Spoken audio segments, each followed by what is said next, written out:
Hi everyone, welcome back to my channel Gitanjali Story Time in Manipuri. Ngasigi wari sidi akoigi jungle manungda, forest manungda hunting tauba natraga camping tauba, hiking tauba chatpada akoigi kari haigadara something or someone aidi kanagumba ma karigumba mana mi asi daista Aki Tujungba Thengnaba haibadi tamnarai sabagi haitare akoigi mioi base sa mayam sidagi khwaidagi ason bane koina ado koina top of the food chain da haidi koina mayam sa mayam je koina ngamdana khotana laise akoigi koi instinct primal instinct haita ne survival oibagi adu do yam wangi wang basina akoi koi ancestor mayam odagi koi kai suron puron mayam se sumaina tawdana koi hinga ibani aduna koi gi manungi instinct akoina thajabase asi jaida thajabase yamna maru way hena khanje adai wari se hawra age wari aham bagisna event haibabane adoga mai mapa Michael moyani gi wari ni 2000 magi matam se event sina chehi tara mari ka surakpa size da moi mapa ga event ga se yam toina hunting chatle khoi gi Georgia gi back country haitare ne chau chau ba khoi mafam da forest da hunting am chatle ado moi na hunting to se deer hunting bobcat adagi lai sa moina haidi buck kaina ga laiba aduguma mayam do adum moi hunting to chale chapada Michael sina khara ina kara khunba nupa weli oiba Georgia dagi moi dagi ama khangnare magi khangna basina moi sidadi lamno yam chau chau na acre da my private property mayam loina lainai mai gi chau na fencing tawraga koi jungle koi chingdum jungle lairaga yam lainai moi sumna kanda Georgia dagi di khai khara chau balam mafam dadi haitare ara tina basida event gi birthday lakpa sida ma sagi mana mapasiga tinariba mamana basina noi akhoi gi swaina aigi private hunting mafam amalai pura fencing ni hadi fence tawraga leiba mafam ni adagi camera na palaga kholaga mi kana changakte dagi passport ka tawraga hangba myam secure mafam ni noi to hunting pambarina event gi birthday sulae noi ani hunting chaning bra khopra na offer tawrakpadagi Michael su edi hunting pambarina masu haraudagi mana event da hange nang sumai chatning bra khopra na event su yar haraure sumai hunting je chatninge khotninge na adegi moi ni se hunting tause hana prepare to hore October gi tang traunga sida event siga mai gi mapa siga na decide tore sigi numit sida kano tore se na hunting tore se ai hunting to bodo chala se na moi gi gears mem prepare tore tent hapjale hunting gi pochai hiking gi ke loi hapaga ayung anta thodora aga hujiki mafam sida yaure yaudo mapuduna hana already moi phone da kano pire passport pinaraga mana passport tawre hange mafam am chawrga phajai haidi koi ke mafam de thina phajare mafam haina 2 miles mu amuk thousand doini hujigi hunting mafam ja si je yongna ba hujigi gate dagi moi hangto change gate to mulon chale haidi mathanda automatic lock tawre adu moi thore em 2 miles mu thawjala kanda nakanda koi kano ga lok macha ga chen dana adagi wildflower hodana kopna yam phajai matam se haidi October koi gi kari fall matam go oirakpagi una ga se color ga loina change tawrokpai matam ni October tang ga gi 2000 gi matam sida adagi moi se sangsela kanda hunting to doba moi gi forest mana khaitai u mayam hoba tree line mayam lai adu mafam de yaudai moi na da gari parking tawra mo ma se lokthoga khara mu changdoi ne ba mu haidi kilometer mari manga mo mu hiking tawraga hujiki mapuduna hunting tawbagi moi gi deer stand haina hunting tawbai stand nam lai adu tana adu chala kanda hunting tawdoi ne na hai ado event ga mapa ga sidi dum hunting tawbani na moi se outdoor yam da dum lai bani na haidi outdoor se kamai tawi jungle se kamai tawi se mun na khangi adu moi na hujiki mafam se yauraga hiking tawba kilometer ahum mari hiking tawba sida moi na khalle kaino ma something is very wrong today na haidi moi na hujik mafam jungle mafam se koi gi kano haitare ne something very wrong moi se koi gi sa magi makon bokta da ba adagi di uchek amata na khongbo makon bokta de aduga pura silence oi hai totally silent ni ko mafam je moi gi mathakta plane ama pai khibdo adi makhon he na tadre ada moi sinje khamai mapam cha je ngan wari sanare di kainu ngasi numi je sa mata ju ude makhon mata ju tade hadi uchek ama wo khong bo bukta de kamai tori no kolo na wari sanara ga la ela akanda hojegi mona mafam clearing ama yore hadi jungle di loina question lini clearing mafam ama hadi kitang ahang ba jaga ama yore moina sida camp site same asi aduga koi hunting do ye mora si na moina ken moi tent to set up tore khole hape aduga deer stand asai gi moi hunting to base stand mafam sida satla sin moini je chalaga da leire hours and hours leibase sa mata udre so he udre saji daina ga ina thiba macha ma mu he udre ba moi se kai moi kari no ngasi moi ke no mix bo akhoi haidi private property ni na hangai mi dum jang da badu da akhoi chang badu da sa sing do loina cheng raja la ina moi masen je dum rationalize tawraga adumai na dum leire ba rationalize tawraga moi masen je adumai na dum leire leibadagi fare na adudi khaina kana tawrusi ngatang jungan jungali aduduna hapitang hiking ama tawrusi na moi siki der sen de kumtharaga kitang mo jungle khara manung amuk changuraga amuk sanga su leibra na leitre na tholaga moi gi camp site sida changak pasida sai moi na camp to set up toromini ko ke hadi moi camp tent se camping gi tent se ma moi na tawrise asma khoi tension hai tare ne road mari haina ani na swaina konsalaga tawraga sem doine haidi makhong mari duda moina yukano thajalani mai kai tare ne pana hai tare ne du ma thajala kholamaga loi thamamini lebak duda ada moina lak pasida moi gi ten sena tu tharaga leirame tiaga adaga moi mama haji mapa ga event des na lap na ubusida mapa sna haije maybe nungsit na kan nasit patuda te yorngani haida event no baba si kano tabuna te ngasing yeng sai gi makhon mawa buta de nungsit bu setaba chik chik haidi pura silent chori ba mafam sida nungsu sung loi nungsit na de sungoi oira moisine adai mapa na mo adu dinang phajana ten se pangkhalam dra bra na man in pangkhalini ahina lising lok tawra ba pon ai pangkhalini kamai pangkhatino yeng usla ra moni pa sinjalaga yeng kan da ten se gi khutu je khoi gi kai gumba hujigi ten se kana nom na makhong mari je phukto haina phuktat laga haina pulap tasan ba natragana hujigi road che ti aga tu ba oi ni ada moi yeng ba se road che ti am dare ba adi moi ni je mapa ga event ga jinga tang matha sare ni haidi road se kama khaidi kana nom na la aga phuktok panatana tu tar ga gino da moi ngai gi tension gi road gi kano do tek su tek te karam mai na tawri no na moi se khalle do ai na ngai kano do da mapu da hangba da di kana mi to pa camping to bala kadra hunting to bala kadra hangba da di mana lak te sidi private property ni noi khatani lai doi do na hai ni kana mo na ju passport khang bu na te do kana no na mi la ga su kai do gi khoi gi ten je thudi thabam doi no sine do makhon wa sum ta de khoi yam kana la pan te sidai da khoi changoi se kamai tori no pha da moi se as maybe akhoina kano tawra se haidi akhoina phajana ten se pangkhat boy na mani na convince tawzare moi se kai gino da atopa reason do thi uraga di pakhat le haidi kari no khangdaba amna thudi amira na moi do pakhat pani na moina si yare se si akhoina kano taw boy ranga ni tawraga moina mu pangkhat le amu loina ma sai gi pana kai kai gino do pudana khotana tawraga hapsan le phajana semaga mapoma chai manung thamama do moi phajana phaptum na ba moi sleeping bag kai kai tawra tharang ma panda mapa moi ni mai mapam cha se mai ma hawlaga moi dinner gi ngak chare di beans nung thong dana khotana kari kari no moi na chare du chaloraga tumura se hayeng ayung anta hawlaga mu hunting no yemura singa sidi prosa chale yadre sini pura kano tawre sa sum ta lerem tri anu nung dang sida su sa makhon maku o en khong de ba moina ngasi gi numit moina khang de ngasi numit sakari no nung dang da kano makhong bu hekta de adagi di ai lamhui kari krak makhon ama ta bu hekta de do nga ta tu ma se hayeng ayu ta hagulaga mu akhara hen manung sangsalaga forest manung sangsalaga amu yemu da se na moini si yana raga moi khabu na chak tum makanda ahing marak singda event je kana nom na koi wa whispering to bagi makhon ma tarak tin ko ma se hawlaga no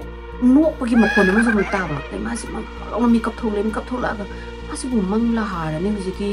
makhon tari do na ma se khalaga le khalmana mana kong je hedi toroga tana ba hona re karino ai hujik tu mangla wa ngang ba whispering to ba sei mung phun matara maga amu ma khon jo muktai manglo karino mas phana kuina nga hak ngai di makhana ngati mana kong thangkatana tari karai di makhono khotpano moina hujik lei ba mana tumi ba ten se astegi 100 feet mu ki haidi sigi forest ki 3 lines aside gi ni ko man tari se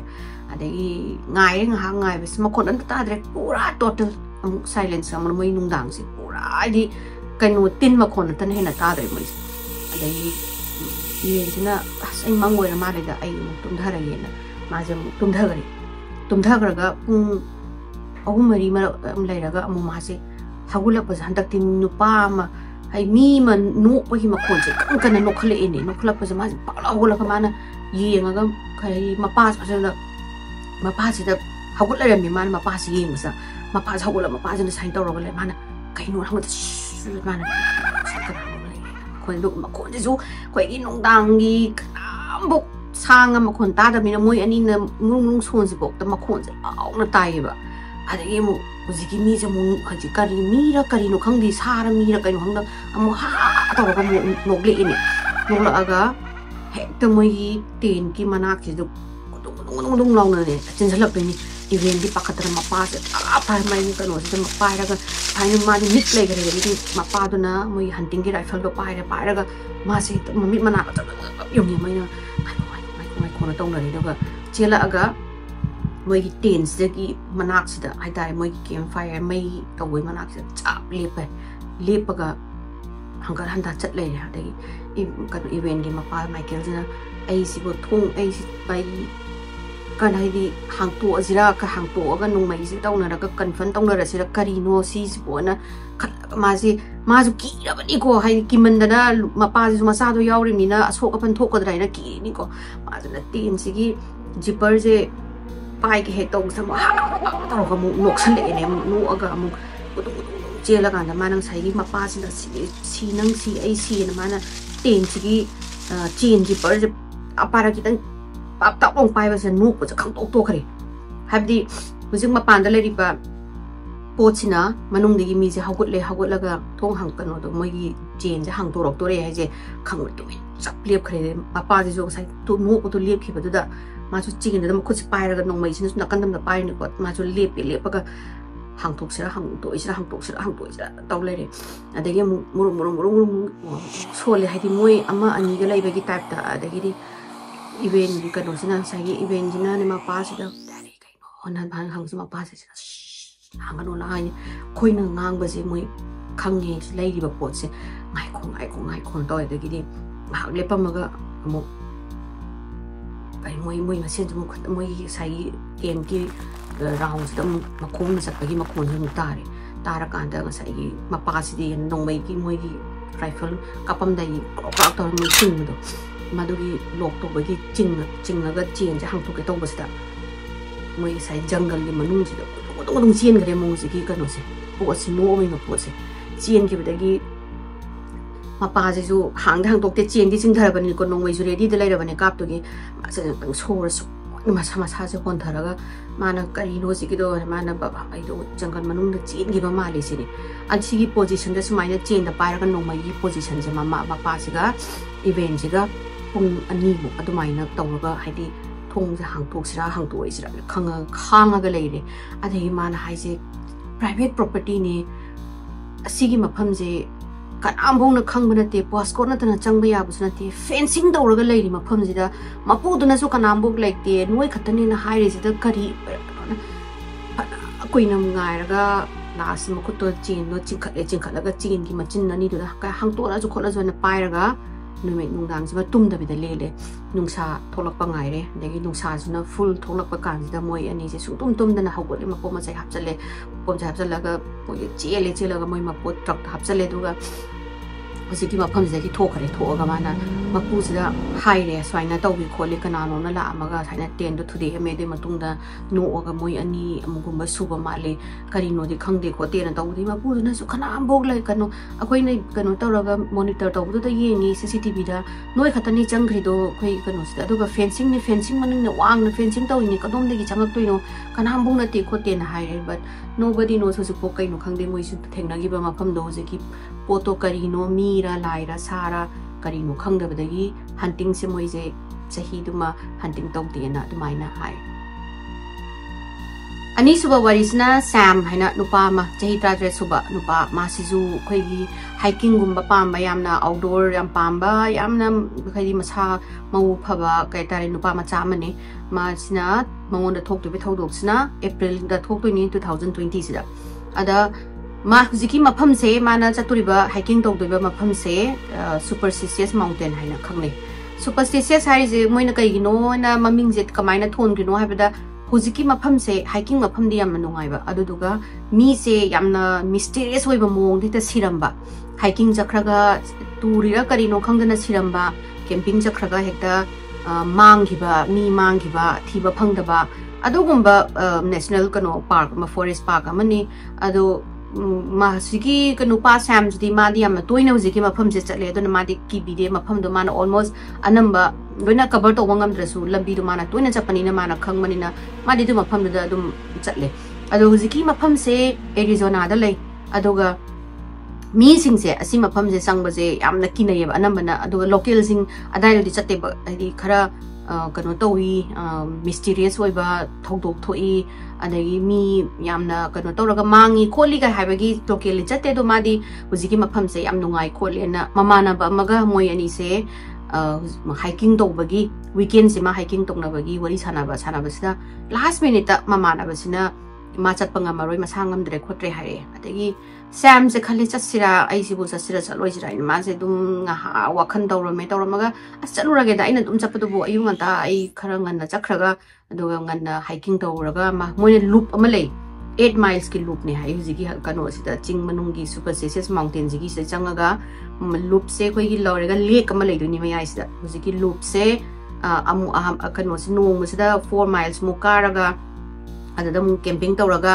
amu nongalaga 4 miles ma tawraga loop se ma complete tawrakan da halakpagi adugi plan ne ba hujig sam ga mamana bagi plan se ada mana mamana baduna back out tawrakpadagi ma se chatsira chaloisira ina matha saraga leirambado chatlage dan decide tawraga ma je mapor ma chai mai ki camping gi hiking gi gear nong loina hapchalaga ma se gari thawre ma je kharanga na de yongning mane ado traffic jam leibane lambi phatabane ma do thienge yobada haidi pung mangaga makhai adai da ma se yawrabjani yawraga matamdo numitsu khaji pudi lairaga su yam thuna numita gi do timing osile ada ma se kamaina tawni ai huziki loop se complete tawga ngamaroi weekend je ma matha sarenga ha kamaina tawdoino na adu mana khale khara yang ma chasaladi khara thuna chasaladi maybe ai complete tawga ngamba yai haji just 4 miles madi complete tawga ngamba yai aduna ma chatlage na ma pom ma sai jingje khosalle tawraga my gear nung hapaga ma se pra makong sa lapa se ma se imana wakhanda khara thuna chatlagadi husiki kano do complete tawgadra khanbado ngamdare haidi ma do kan thuna chatpa ngamdaraga numit se sum mamsale numidang wai doga husiki mafamdodi forest nina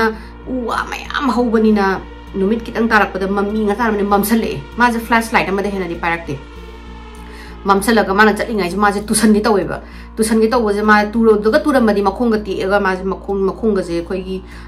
kan tawdoni kan makhonga ti em doini makhonga ti ega phone signal zu phajana leiba mafam nate adagi civilization haidi mi help nung kawbato 15 miles mok lamna lei khrabani aduga kanambo na ma karamba specific location amada ma lei haibse khangdabani na mana sidi amna dangerous oire ai size da kitang kakhalaga mafam ema jaga ahangwam da ai camp numisum ngasidi camp tawrage aduga ai hai nongalaga hek first light da ai siki loop se complete tawbra haidi 4 miles se complete tawba ngamre engena 4 miles na khoina khong chapada yamna line na khanwan lambi hana chumtring chapada di but siki ching hiking taw matam da di nung ching man angam akadagi di mayam do chatpani na do matam jangi ade ma je kakhale khara kakhalaga mamdi mamme kakhalaga kano phange sai mafam ama thama mi amana koi mai tharam bagi type ta koi gi kai ta re ne kem ki mai tharam bagi type jaga ama phangi bas mana e si de hana sumi le ram ma le to na maybe safe ram dong ma le si mafam se asida na kem tawragina aduga ma si ju kano porakte ko ten porakte mana pore ise tar phaina ma pore poraga madi sleeping haidi madi adum yam toina chatpanina ten ki darka ta de aduga hujiki april gi matam sidi yamna weather nungai ba matam ni na mai gi sleeping bag manung ja changaga tar to na mathakta nung kai krak chu ro sulikla tar su na tar to na haina khalani makha da mana sleeping bag to manung da masu pura body ju khumjara tumani aduga mai yo tharaga tumaina tumbagi ni na ma da adugi plan da lakbane adai musi mafam sida yaure ada mana tos light to ma pairaga mai flashlight to pairaga singnung khulure khara dai degi mam singnung khara lei bati attack mam do khunjalure khulaga mai hawalaga magi mafam do semjaraga mase semaga mana sagi magi kaino ma beans kai ke moi di side can food sem chai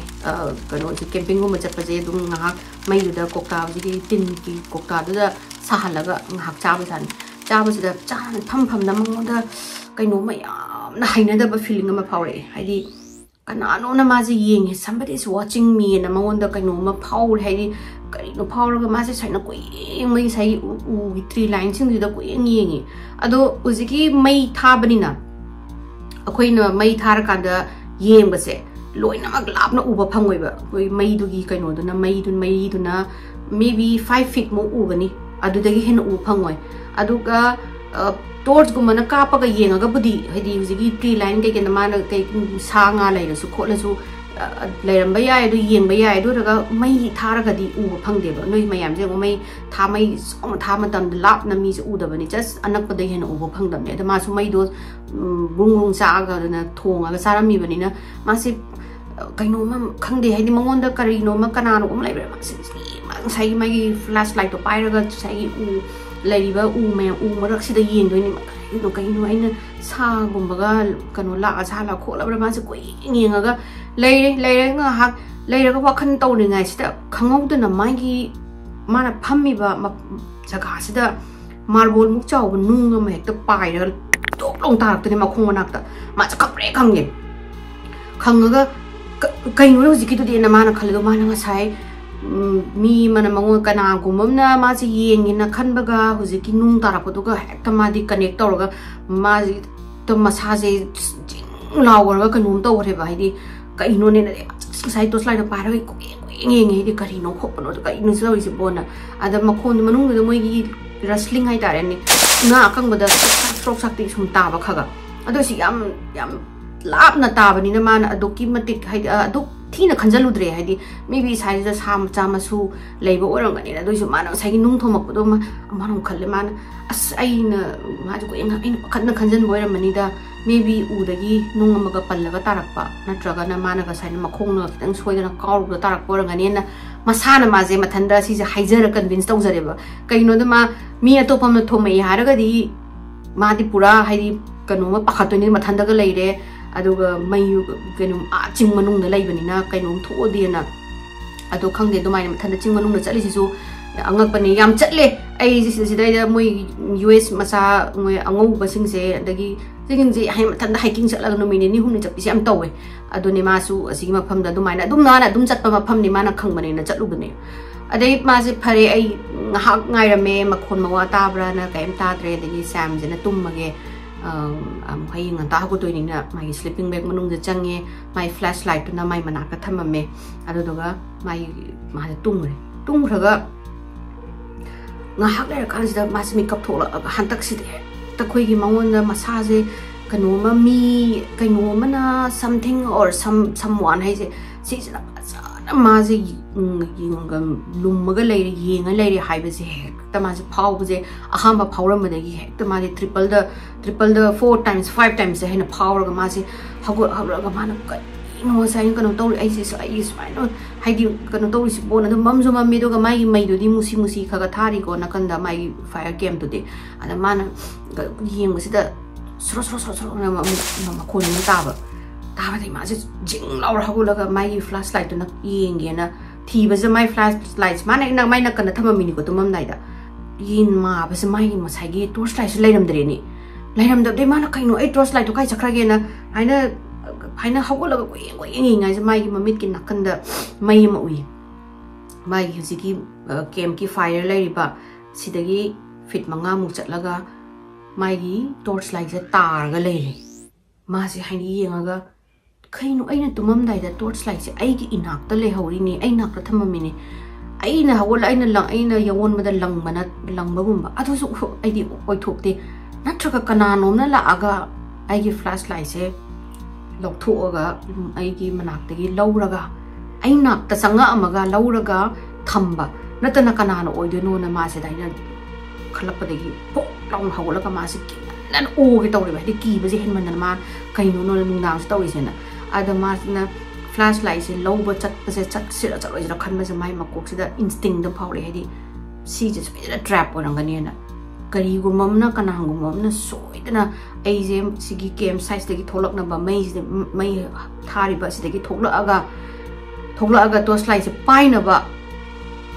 ꯇ꯭ꯔꯦꯞꯅꯤ ꯃꯥꯅ ꯍꯥꯏ ꯑꯁꯤꯒꯤ ꯇ꯭ꯔꯦꯞꯅꯤ ꯑꯩꯅ ꯑꯁꯤꯒꯤ ꯇ꯭ꯔꯦꯞꯁꯤꯗ ꯑꯩ ꯆꯪꯕ ꯌꯥꯔꯣꯏꯅ ꯃꯥꯁꯦ ꯍꯦꯛꯇ ꯃꯁꯥꯁꯦ ꯍꯧꯒꯠꯂꯒ ꯃꯤꯍꯨꯟꯒ ꯇꯤꯛ ꯇꯤꯛ ꯇꯤꯛ ꯇꯤꯛ ꯆꯣꯡꯉꯒ ꯃꯥꯁꯦ ꯍꯦꯛꯇ ꯒ꯭ꯌꯥꯟ ꯃꯦꯟ ꯇꯥꯗꯒꯩ ꯂꯩꯔꯀꯥꯟꯁꯤꯗ ꯃꯈꯣꯟꯁꯦ ꯁꯨꯝ ꯅꯥꯀꯟꯗꯒꯤ ꯀꯩꯅꯣ ꯑꯩꯈꯣꯏꯒꯤ ꯋꯤꯁꯄꯔꯤꯡ ꯍꯥꯏꯇꯥꯔꯦꯅꯦ ꯃꯣꯏ ꯑꯩꯈꯣꯏ ꯀꯩꯅꯣꯁꯦ ꯐꯣꯔꯦꯁ ꯃꯅꯨꯡꯁꯦ ꯑꯗꯨꯃꯥꯏꯅ ꯃꯈꯣꯟ ꯃꯋꯥ ꯋꯤꯁꯄꯔꯤꯡꯁꯦ ꯌꯥꯝꯅ ꯑꯅꯝꯕ ꯃꯇꯝꯗ ꯑꯩꯅ ꯇꯥꯕ ꯃꯇꯝꯗ ꯑꯩꯅ ꯇꯝꯅꯕ ꯈꯣꯠꯄ ꯇꯧꯕꯁꯦ ꯋꯤꯁꯄꯔꯤꯡꯒꯨꯝꯕ ꯄ꯭ꯔꯤꯗꯦꯇꯔ ꯂꯩꯕꯁꯦ ꯑꯗꯨꯃꯥꯏꯅ ꯇꯧꯋꯦ ꯑꯗ ꯋꯤꯁꯄꯔꯤꯡꯒꯨꯝꯕ ꯑꯃ ꯃꯥꯁꯦ ꯁꯨꯝ ꯁꯣꯟꯕ ꯇꯥꯔꯛꯑꯦ ꯁꯨꯝ ꯇꯥꯔꯛꯑꯒ ꯃꯥꯅ ꯇꯥꯔꯒ ꯀꯤꯉꯩꯁꯤꯗ ꯅꯨꯡ ꯑꯃꯃꯨꯛ ꯄꯥꯛ ꯊꯥꯔꯛꯑꯦ ꯑꯃꯨꯛ ꯇꯪꯉꯛꯑꯦ ꯑꯗꯩ ꯃꯥꯁꯤꯗꯤ ꯍꯦꯛꯇ ꯀꯩꯅꯣꯝ ꯇꯧꯗꯅ ꯑꯩꯅ ꯍꯧꯖꯤꯛ ꯐ꯭ꯂꯥꯁ ꯂꯥꯏꯠꯁꯦ ꯆꯠꯂꯨꯔꯒ ꯌꯦꯡꯕꯁꯨ ꯉꯝꯃꯔꯣꯏ ꯃꯩꯁꯨ ꯑꯗꯨꯗꯤ ꯃꯩꯁꯤꯁꯨ ꯂꯩꯇ꯭ꯔꯦ ꯑꯩ ꯅꯥꯛꯇ ꯊꯥꯔꯤꯕ ꯃꯩꯁꯦ ꯑꯁꯤꯒꯤ ꯃꯩꯁꯦ ꯈꯔ ꯆꯥꯎꯅ ꯊꯥꯔꯒ ꯑꯩ ꯅꯨꯡꯗꯥꯡꯁꯤꯗ ꯑꯩ ꯂꯦꯜꯂꯒꯦꯅ ꯃꯥꯅ ꯉꯁꯥꯏꯒꯤ ꯃꯩ ꯍꯧꯔꯝꯕꯗꯣ ꯃꯥꯅ ꯁꯤꯡ ꯈꯣꯝꯖꯤꯜꯂꯝꯕꯁꯤꯡꯗꯣ ꯁꯤꯡꯗꯣ ꯍꯥꯞꯆꯤꯜꯂꯒ ꯃꯩꯁꯦ ꯈꯔ ꯌꯥꯝ ꯀꯩꯅꯣ ꯇꯧꯔ ꯊꯥꯕꯁꯤꯗ ꯉꯁꯥꯏꯒꯤ ꯃꯣꯏꯁꯦ ꯆꯠꯂꯒꯗꯤ ꯂꯩ ꯍꯧꯖꯤꯛꯀꯤ ꯀꯩꯅꯣꯁꯤꯗ ꯇ꯭ꯔꯤ ꯃꯅꯥꯛꯇ ꯆꯠꯂꯒ ꯑꯩꯗꯤ ꯑꯩꯈꯣꯏ ꯑꯃꯨꯛ ꯆꯪꯉꯛꯄ ꯑꯗꯨꯒ ꯃꯩꯁꯤꯅ ꯍꯦꯛ ꯈꯤꯇꯪ ꯉꯥꯡꯈꯠꯂꯛꯄꯒ ꯑꯃꯨꯛ ꯃꯅꯤꯡ ꯍꯜꯂꯒ ꯑꯃꯨꯛ ꯊꯣꯛꯄ ꯑꯗꯒꯤ ꯑꯃꯨꯛ ꯃꯩꯁꯤꯅ ꯍꯦꯛ ꯅꯦꯝꯊꯈꯤꯕꯒ ꯑꯃꯨꯛ ꯎꯗꯨ ꯍꯥꯏꯗꯤ ꯃꯈꯣꯡ ꯇꯧꯔꯒ ꯎꯗꯨ ꯆꯦꯜꯂꯛꯄ ꯑꯃꯨꯛ ꯁෑꯝꯁꯤꯅ ꯑꯃꯨꯛ ꯃꯀꯣꯛꯀ ꯁꯥꯔꯒ ꯃꯩꯁꯦ ꯑꯃꯨꯛ ꯀꯥꯝꯃꯒ ꯃꯩꯁꯦ ꯑꯃꯨꯛ ꯀꯟꯅ ꯍꯧꯒꯠꯂꯒꯅ ꯑꯃꯨꯛ ꯃꯅꯤꯡ ꯑꯃꯨꯛ ꯍꯟꯕ ꯑꯗꯨꯃꯥꯏꯅ ꯇꯧꯔꯒ माजे पुंग अहुम मरीजे अदुमाइना खांगा लेरे सैम जो कप तोरे माजे ऑलमोस्ट माजे लिटरली माजे कप तोरे भाई करीनो आई ngasi तौदोइजेना अदुगा माई मनाक्ता मईजे खगनम धरगा पुंग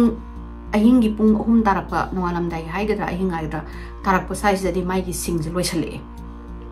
लोइसलगा माना मई थाबजे खजे खजे नेमथरपा रोपसेदा बई मोय ग्रुप ओइना हाइदि मी अनि गुम हाइतारेने अहुम गुमगी ग्रुप ने हाइदि मोइसे कुछ सुम चंगे अदुगा सासु मानदेबा नुंग थोंमैदुनदि अदुगा सा ओइरगदि साजे चप्पजे मखोन मवातान हुजिगिदि खोइ खुंगुनगी टाइपतने चलिजे होइ मानसे ट्री अदुगा मान हाइसे ओ आई ngasidi मैसे मुत्खगा हुजि नुसा थोलक्तदि आई लोरेदना सिदै लैरिबा पोचे आई ngairaga लैरिनि आई ngasi लोरेदना आई मफम काइदना मीन मांगरगा सुकराइ जखिबनोदि मफम एक्जेक्टली खंगरoi न खोलगा मासे ममी तेक मपी तारा मासे कप्पे हाइदि मासे मादु हिंग अदुकी मतिक कनो तौबरेबा कीबना मासे कनो तौबरेबा माना मैजे स्टॉक तौरगा हाइदि मैजे थागला अरैबा मैदो कामगा मैजे ngaire मैजे मुसी तौरकजे माना ता खोइरमेदि नुसा थोपिरो अदुबोक्तदि मैजे चापियोना कइना मैदो हे कंतोखिबग मुटखिबगने मोइना हेता चंगा इजे हेता अंसाइगी कनो सैमजिगी मनाक्ता मैजिना हेक अम कखलगन हेता थोखिबदा इसुम तौरगा मोइसे दुम तम हाइदि नुपाजे माया हाइदि नुपा मचासे लोइरेबा हाइदि फोर बॉय आइन हाइसे नुपा मचादो त सुना कंदा मादि ओगे हाइदि मबी मब तारा ओगे तौरबने किमन्दना हाइदि सुना कंदा त लैरिबा पोचे करी पोनो खंगदबना अदगी उचिन्ना चिन्नदि पुंग